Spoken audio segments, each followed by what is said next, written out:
एक police helicopter ने एक घर के ऊपर प्लीज हेल्प लिखा हुआ पाया। उसके बाद जो उन्हें पता चला वो आपको जानना चाहिए। इस कपल का चेहरा ऐसा कैसे हो गया है, आप जान के चौंक जाओगे। ये कौन सा घोड़ा है जो इंसानों से भी ज्यादा बड़ा है? मान लो आपका स्कूल या फिर आपका ऑफिस आपके घर से 4 किलोमीटर दूर है। उतने दूर से आपको बिना छुए चोट पहुंचाया जा सकता है। जानिए कैसे। ये कौन सा चिड़िया है जो कि इंसानों से भी ज्यादा बड़ा है? आपके छत पे कभी आया है? और एक इंसान का घर मेन रोड के एकदम बीच में कैसे है? और ऐसा क्या होगा कि आपका आंख ऐसे से ऐसा हो जाएगा? एक छोटी सी घटना आपके साथ हो गई अगर, तो आपका आंख परमानेंटली ऐसा ही हो जाएगा, लाइफ टाइम ऐसा ही रहेगा। जानिए कैसे। और 42 साल के बाद कोमा से जगने के बाद एक इंसान ने क्या कहा, ये तो आपको जानना ही चाहिए। ऐसी इंटरेस्टिंग बातों को आज आप इस वीडियो में जानोगे। वीडियो को लाइक कर दो तुरंत और वीडियो पूरा जरूर देखना। फैक्ट नंबर 13, इस फोटो को देखो। ये वर्ल्ड के सबसे हॉरिफिक फोटोज में से एक है। अब इस फोटो को देख के आप लोग कह रहे होगे इसमें हॉरिफिक क्या है? ये तो बस एक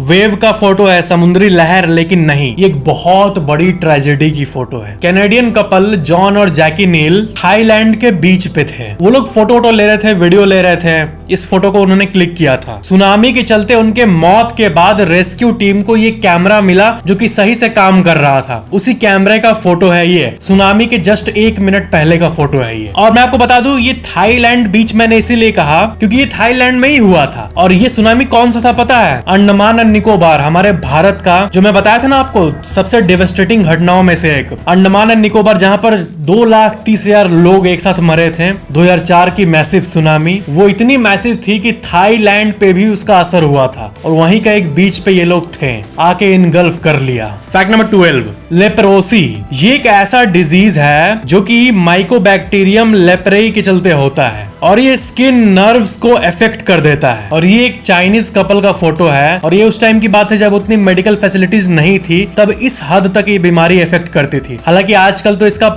एटलीस्ट ट्रीटमेंट है, पहले नहीं था। बहुत भयंकर बीमारी है ये। फैक्ट नंबर 11, मैंने अभी रिसेंटली एक मूवी देखा था, उसमें ब्लैक आउट दिखाया गया था। मतलब एक ऐसी दुनिया दिखाई गई थी जहां पर इलेक्ट्रॉनिक कनेक्शन सारे बंद हो गए। मतलब न फोन काम कर रहा है, न टीवी काम कर रहा है, सारे इलेक्ट्रिकल चीजें बंद है। इसी को टेक्निकल टर्म्स में ब्लैक आउट कहा जाता है। तो क्वेश्चन ये है कि क्या रियल लाइफ में ऐसा ब्लैक आउट होना संभव है कि ना सैटेलाइट काम करे, ना फोन काम करे, ना टीवी काम करे, सब कुछ ऑफ ऐसा हो सकता है? तो देखो, मूवीज में ऐसा दिखाते हैं ब्लैकआउट हो गया है, सिस्टम काम करना बंद कर दिया है, प्लेन्स क्रैश हो रहे हैं बीच आसमान से क्योंकि नेविगेशन काम नहीं कर रहा है। तो ये ब्लैकआउट असल दुनिया में पॉसिबल नहीं है, ऐसा नहीं है मेरे भाई। साइंटिफिकली अगर आप देखो तो एक ऐसी चीज है जो कि ब्लैकआउट को क्रिएट कर सकती है। मूवीज में दिखाते हैं कि सब कुछ को हैक कर लिया गया है, पूरे वर्ल्ड पे एक हैकर का कब्जा है और उसने ब्लैकआउट कर दिया है। ये नियरली इम्पॉसिबल है। Possible realistically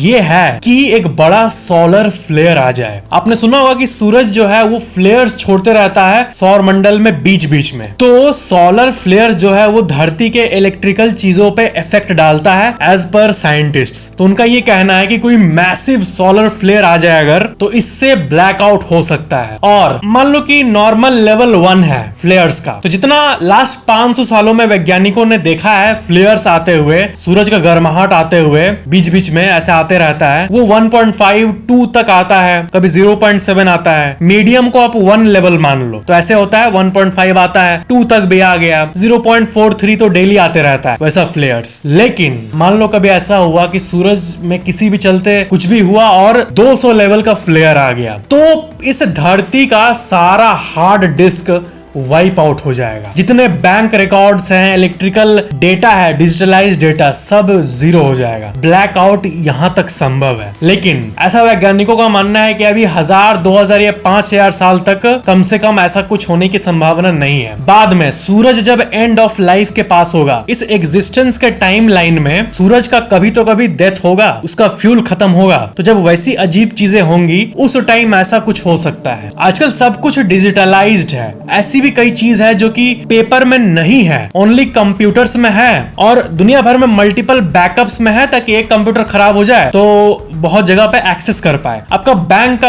balance, mutual funds, जो लोग पैसा लगाते हैं म्यूचुअल फंड्स में, सब कुछ डिजिटलाइज है। कैश बहुत कम है वर्ल्ड में, अगर आप टोटल मनी को देखो तो ज्यादातर डिजिटली सब हैंडल हो रहा है। तो अगर ब्लैकआउट अभी आ गया मान लो किसी कारण से, तो सारा रिकॉर्ड मिट जाएगा, ना लैंड रिकॉर्ड रहेगा ना गवर्नमेंट रिकॉर्ड रहेगा। और बैकअप सर्वर्स क्या काम के जब पूरे धरती पे आएगा सोलर फ्लेयर। इसलिए पेरेंट्स और पूर्वज कहते हैं कि एसेट्स के रूप में बैंक में पैसा और म्यूचुअल फंड मत रखो, साथ में ऑफलाइन लैंड भी रखो। डिजिटल रूप में रिस्की है, लेकिन सोलर फ्लेयर अभी थोड़ी आ रहा है 5-10 हजार साल बाद देखा जाएगा तब। और तब तक तो आप और मैं होंगे भी नहीं। आपका बेटा अगर होगा तो वो बेटा का बेटा का बेटा का बेटा का बेटा इंटू 550 कर लो 5000 साल बाद।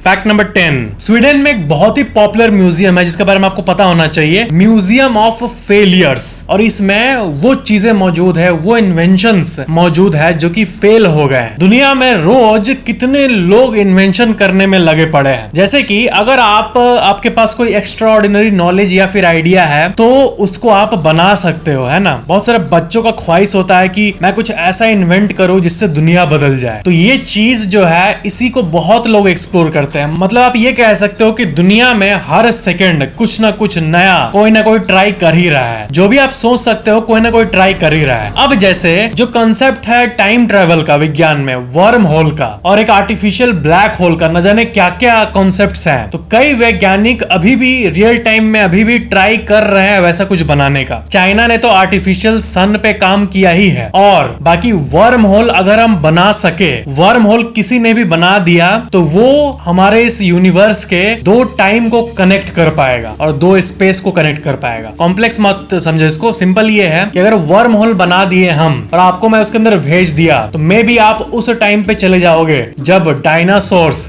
धरती पे थे। ये पूरा कॉन्सेप्ट देखो कितना अजीब है कि वर्म होल के मैथमेटिक्स के हिसाब से अगर एक इतना बड़ा वर्म होल बना जिसमें इंसान जा पाएगा या फिर गाड़ी जा पाएगा, तो वो चीज उस वक्त पे चली जाएगी जो भी वक्त को हम चुनेंगे। मतलब अपने इच्छा अनुसार डिजायर्ड समय पे जा सकेंगे। अब अगर डायनासोर के वक्त पे चले गए हम, तो डायनासोर्स का तो मिलियंस ऑफ ईयर्स पहले का बात है, लेकिन वर्म होल के थ्रू हम उसके अंदर जाके उस टाइम पे जा सकते हैं। और वहां जाने के बाद आप देखोगे डायनासोर है। यानी इस यूनिवर्स के लेवल पे ये दोनों चीजें साइमल्टेनियसली हो रही है। जितना टाइम फ्रेम है सब एक साथ चल रहा है, तभी तो पास्ट में जाना संभव है। अगर मेरा ये स्टूडियो इस जगह पे है, मैं यहाँ वर्म होल क्रिएट कर दूं और इसी जगह पे 1000 साल पहले के टाइम पे जाऊं, तो निकलूंगा तो देखूंगा कि जंगल पेड़ पौधा है, कुछ नहीं होगा यहाँ पे। इस दुनिया में जितना भी साइंस है सब मैथमेटिक्स से गवर्नड है। यानी मैथमेटिकल कैलकुलेशन हमें दूर दूर तक दिखाती है कि क्या क्या संभव है। और ऐसी कई चीजें हैं जो कि वैज्ञानिक कहते हैं मैथमेटिक्स के आधार पर, जिसका कोई प्रूफ नहीं होता है, पूरी दुनिया हंसती है। बाद में उसी चीज के बारे में पता चलता है जब वो चीज एक्चुअल में मिल जाती है। तो मैथमेटिक्स के हिसाब से वर्म होल संभव है और मैथमेटिक्स के हिसाब से टाइम ट्रैवल संभव है। एक मिनट, मैंने क्या कहा इस बात पे ध्यान से सोचो। मैथमेटिक्स के हिसाब से टाइम ट्रैवल, समय यात्रा संभव है। अब मैथ्स के हिसाब से संभव है, तो इससे बड़ा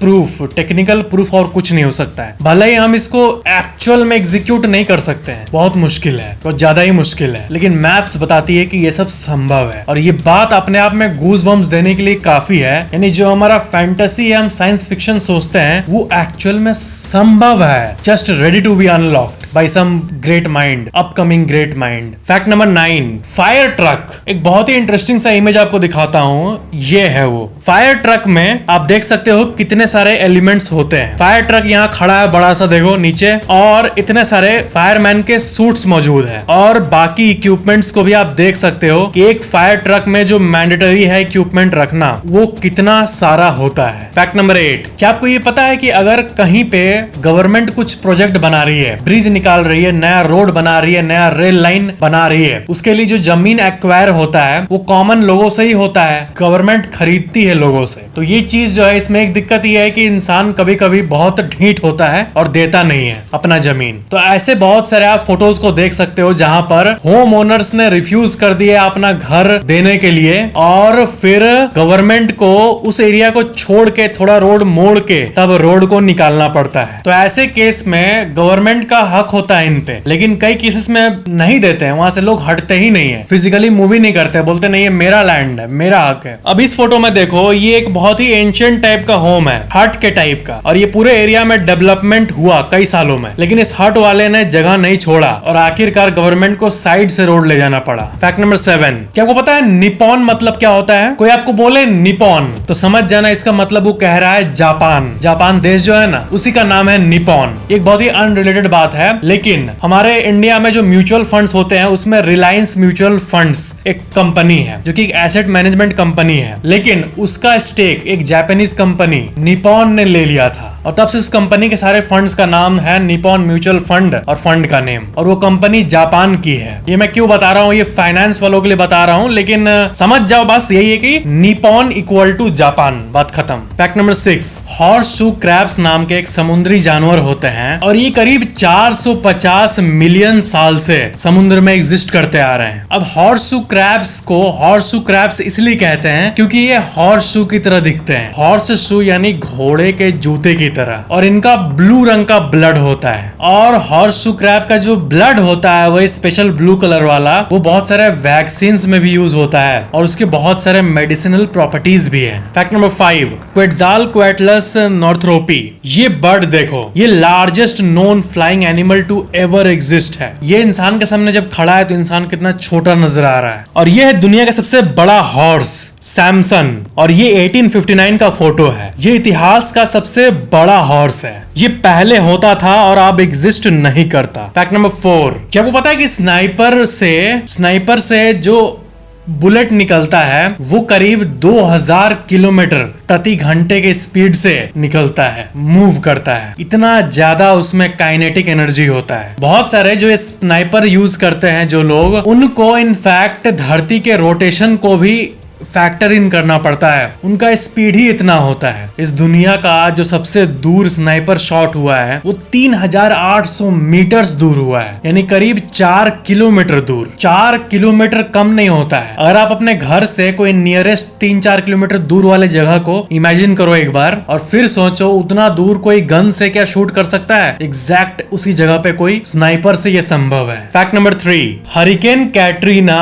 यूएसए के सबसे डेवस्टेटिंग हरिकेन्स में से एक था। 2005 में आया था और ये फोटो उस टाइम की है जब ये सारी चीजें चल रही थी। आप देख सकते हो उस टाइम बहुत सारे घर डूब गए थे और सब कोई को रेस्क्यू करना एक समय पे पॉसिबल नहीं था। इन सब लोग हेल्प मांग रहे थे। अगर हेल्प समय पे नहीं आया तो उनका घर धंस भी सकता था एक्सट्रीम वाटर के चलते। तो कई लोग ऊपर जाके अपने सामान को रख के सजा के इंग्लिश में टेक्स्ट लिख के ऐसे बना रहे थे, जैसे कि इस फोटो में आप देख सकते हो कि एक फैमिली ने लिखा है हेल्प, 9 मंथ का बेबी भी है, मम्मी है, लड़कियां हैं, खाना नहीं है, पानी नहीं है, प्लीज हेल्प। वो लोग छत पे जाके घरेलू ऑब्जेक्ट से या फिर पाउडर से ऐसा लिखते थे ताकि उनको हेल्प मिले। वैसे रेस्क्यू टीम ने बहुत लोग को कवर कर लिया, लेकिन फिर भी 1800 लोग इस हरिकेन में मरे थे। फैक्ट नंबर 2, एक इंसान को 14,000 वोल्ट का झटका लगा, तब उसका आंख ऐसा हो गया। इससे रिलेटेड आप आर्टिकल को अपने स्क्रीन पे देख सकते हो कि एक कैलिफोर्नियन मैन 14,000 वोल्ट खाने के बाद उसका आंख कुछ इस तरह हो गया, स्टार टाइप का मार्क डेवलप हो गया। उसके अंदर जब करंट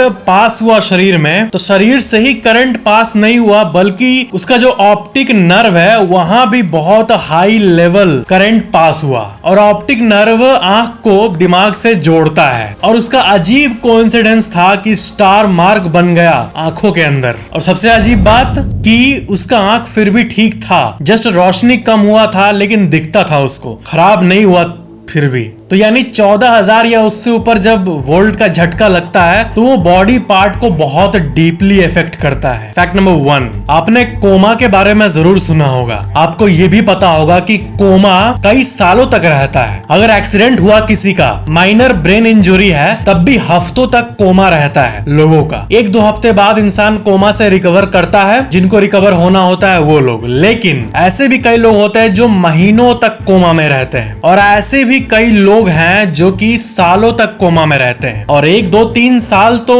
समझ आता है, लेकिन ऐसे भी कई लोग हैं जो 30-40 साल तक कोमा में थे। जैसे इंडिया की अरुणा शानबॉग 41 साल तक पोस्ट कोमा के स्टेट में थी, जिसको कि वेजिटेटिव स्टेट भी कहा जाता है, कोमा के बाद वाला स्टेट जिसमें इंसान फुल्ली कभी नहीं रिकवर कर पाता है। और इतिहास में कोमा में रहने वाले लोगों की बात करें, एलेन एस्पोसितो नाम की एक लड़की 37 साल तक कोमा में थी। एडवर्डा ओ बैरा एक अमेरिकन वुमेन थी और वो 42 साल तक कोमा में थी, जो अभी तक का सबसे हाईएस्ट रिकॉर्ड है। कोमा में लोग क्या देखते हैं, इसको मैं आपको समझाने का कोशिश करता हूँ बहुत ही सिंपल लैंग्वेज में। अगर आप कोमा पेशेंट से बात करोगे जो कि रिकवर किए हैं, तो वो आपको ऐसी बातों को बोलेंगे। कैसी बातों को? देखो, मान लो कि वो कोमा के पहले उनका फैंटेसी था किसी ठंडे जगह पर जाने का, ड्रीम था। अब ड्रीम्स तो ब्रेन में स्टोर्ड रहते हैं, तो जब वो इंसान कोमा में जाता है और कोमा में ही फीवर आता है मान लो, तो डॉक्टर उसको ठंडा पट्टी देता है पूरे शरीर में ताकि उसका बुखार ठीक हो। वैसे मैं आपको बता दूं कि कोमा जब होता है तो इंसान लेटा रहता है, लेकिन फिर भी जो डे टू डे बीमारियां होती है ना, सर्दी खांसी, निमोनिया, बुखार हो जाना, ये सब होता है तब भी, और इसका मेडिकेशन चलाया जाता है। तो जब ठंडा सेक करेगा डॉक्टर उसके शरीर के ऊपर, तो कोमा में वो ड्रीम देख रहा होगा कि वो किसी ठंडे जगह पर है और उसको एकदम रियलिस्टिक वाला इल्यूजन हो रहा होगा। और एक एक्सपीरियंस जैसे मैं आपको बताऊं, अगर उसके बॉडी को थोड़ा टेढ़ा किया जाएगा किसी मेडिकल पर्पज से, तो कोमा के अंदर उसको ये दिखेगा कि वो किसी झूले पे झूल रहा है, उसका शरीर हिल रहा है। मतलब रियल लाइफ के जैसे दिखने वाले इल्यूजन्स, सपने, ड्रीम्स कोमा के अंदर लोगों को एक्सपीरियंस होते हैं। और एक मिसकंसेप्शन है बहुत सारे लोगों में कि आप लोग को ये लगता है कि कोमा में इंसान आवाज नहीं सुन सकता किसी का। ऐसा नहीं है, इंसान आवाज तब भी सुन सकता है। स्पेशली ये पाया गया है कि जो इंसान सबसे क्लोज होता है किसी का, जैसे कि एक इंसान ऐसा होगा आपके भी लाइफ में जिसका आवाज आप सबसे ज्यादा सुनते होंगे। आप सोचो एक बार, दिन भर में सुबह से रात तक आप जब सोते हो तब आप कितने लोगों का आवाज को सुनते हो। जैसे आप अभी मेरा आवाज सुन रहे हो, अपने मम्मी का आवाज सुनते होगे, अपने किसी दोस्त का आवाज सुनते होगे, अपने गर्लफ्रेंड का भी आवाज सुनते होगे। तो सब में से सबसे ज्यादा किसका आवाज आप सुनते हो? मेरे ख्याल से ज्यादातर लोगों के लिए पेरेंट्स होंगे, क्योंकि घर में बात होते रहती है मम्मी पापा से। तो उनका आवाज आप कॉन्शियसली ध्यान दो या नहीं दो, आपके सब कॉन्शियस में वो आवाज आपके लिए बहुत प्यारा है। आपके माँ की आवाज, आपके पापा की आवाज या फिर आपके बेस्ट फ्रेंड की आवाज कभी आप नहीं भूल पाओगे सबकॉन्शियसली। तो जब कोमा की तरह सीरियस सिचुएशन आता है, जब बॉडी सुन्न पड़ गया हो, तो किसी लव्ड वन का आवाज जो उसके लिए बहुत इंपॉर्टेंट था, इसके साथ सबसे ज्यादा वो टाइम स्पेंड किया है, उसका आवाज वो जल्दी कैच करता है। फिलहाल स्टडीज में ये पाया गया है। कोमा में लोगों के ब्रेन एक्टिविटी को रीड करके ये सब बातों को पता किया गया है। कोमा एक अजीब सा स्टेट है, उसमें इंसान कॉन्शियस नहीं होता अपने सराउंडिंग के बारे में, लेकिन फिर भी कॉन्शियस होता है कि मैं एग्जिस्ट करता हूँ। ऑफ कोर्स वो जो मैं आपको एग्जांपल बार बार देता हूँ कि किसी चीज को अनुभव जब तक आप नहीं किए हो, तो कोई कितना भी समझा दे कि वो कैसा होता है, ऐसा होता है, वैसा होता है, ऐसा होगा, वैसा होगा, नहीं समझ आएगा। उस एक्सपीरियंस के इंटेंसिटी को हम नहीं फील कर सकते। कोमा का, नियर डेथ एक्सपीरियंस का, एस्ट्रल ट्रैवल का और ये जितने भी अजीब चीजें हैं, इन सब का। तो ये थे आज के फैक्ट्स। वीडियो को लाइक जरूर करना और नीचे कमेंट करना कि वीडियो कैसा लगा, और चैनल को सब्सक्राइब करके बेल आइकन जरूर ऑन कर लेना। Thank you so much for watching this video.